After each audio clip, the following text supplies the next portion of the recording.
It's easy to think of reasons why the internet might support migration. It provides easy access to information about other countries and shifts material aspirations upward by showing what life is like elsewhere. Social media can give people insights into destination countries that may not have otherwise been on their radar. Social media could also make leaving home feel marginally easier, since it's a way to maintain contact with family across borders. On the other hand, there are reasons why the internet may discourage migration. The internet might contribute to economic growth and job creation in a country, decreasing people's desire to migrate in search of a better economic situation. Or it could enable more remote work, making it unnecessary to physically leave to find a better job. To find out exactly how the internet affects migration, researchers looked at data from the World Bank, the International Telecommunication Union, the Global Peace Index, the Arab Barometer, and the Gallup World Poll to track internet usage and migration patterns. The data showed positive associations between people's access to the internet and their willingness and actual decisions to migrate. This doesn't necessarily mean that the one causes the other, but it might. Whether we love the internet or hate it, nobody can argue that it isn't influential.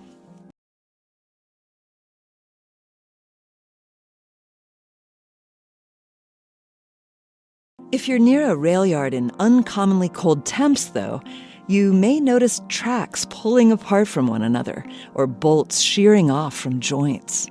The shock of unusual cold can majorly stress the steel tracks. These would have been laid at what's called the neutral temperature, which represents a middle temperature of the surrounding environment. So if the tracks were laid at 70 degrees, they can withstand both hot summer days and frigid winter nights. The problem comes with extreme weather. When the temps dip, say to 30 below 0 Fahrenheit, the steel contracts enough that it can pull apart at the joints. Switches, too, risk getting frozen in place or jammed from snowfall. Luckily, railroad engineers have a tried-and-true method for avoiding railway damage, and it's the same method you employ to stay warm. They light a fire. Railroads place gas-fed heaters at various spots along the railway, often at switch points. When a cold snap hits, workers manually light the heaters, which steadily burn beside the tracks. The steel tracks don't ignite, and trains have steel wheels that won't catch fire as they roll down the railways. The sight may look like something from the gates of hell, but the small blazes are carefully managed. While other heating systems exist, running an electric current through the rails or using hot air blowers, they can be costly or impractical.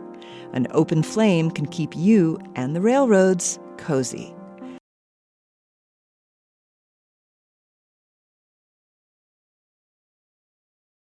A mutation is any random change in the DNA of a cell or an organism. DNA is a long, helical molecule with all the instructions for how living things will develop. These changes can happen either through external factors like radioactivity or UV and X-rays, or through internal factors, such as when a cell is dividing and it incorrectly copies the DNA. DNA is the instruction book for how to make various molecular machines called proteins. Proteins make up an important aspect of our cells. They help our cells extract energy from food, do the housekeeping, and even make new proteins. These proteins and their function in the body lead to the traits that make us unique, like eye color or our blood type. Therefore, when the DNA changes, our proteins might also change, which could lead to a change in a trait. Most of the time, mutations don't cause a significant change. These are considered neutral mutations. Sometimes, however, mutations can be good or bad. When they're bad, they lead to diseases like cancer or cystic fibrosis. On the other hand, when they're good, it can allow an organism to more readily adapt to its environment.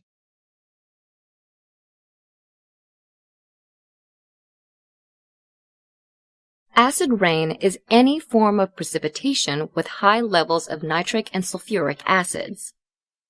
It can occur in the form of snow, fog, and even dry materials that settle to Earth. Most acid rain is caused by human activities.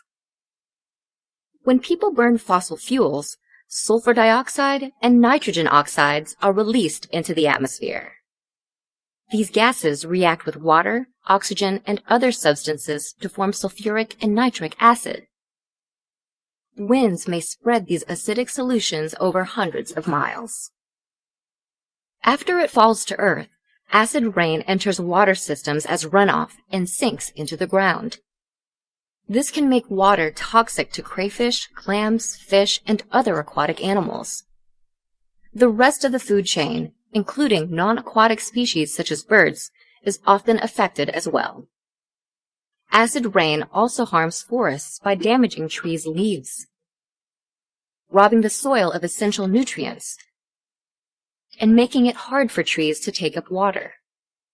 By designing cleaner power plants and using fewer fossil fuels, we can reduce the number of pollutants that create acid rain.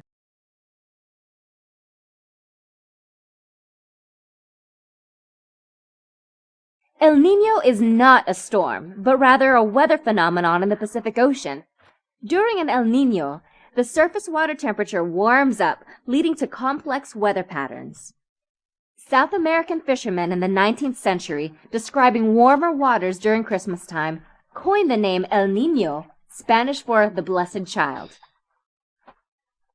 Nowadays, when sea surface temperatures in the equatorial Pacific Ocean rise 0.5 degrees Celsius over their historic average for 3 consecutive months, and once atmospheric conditions and rainfall patterns shift accordingly, scientists officially declare an El Niño. An El Niño event takes place about every 2 to 7 years. Normal east to west trade winds over the Pacific weaken, and warm water that normally travels westward is now moving toward the east. Moisture then rises into the air, and the effects of El Niño are felt throughout the Americas. In the ocean, warm water pushes colder water downward, blocking the important upwelling of nutrient-rich waters from the bottom. This causes some marine life to migrate to colder waters. Animals that normally feed on this sea life suffer, and fisheries throughout Central and South America suffer too.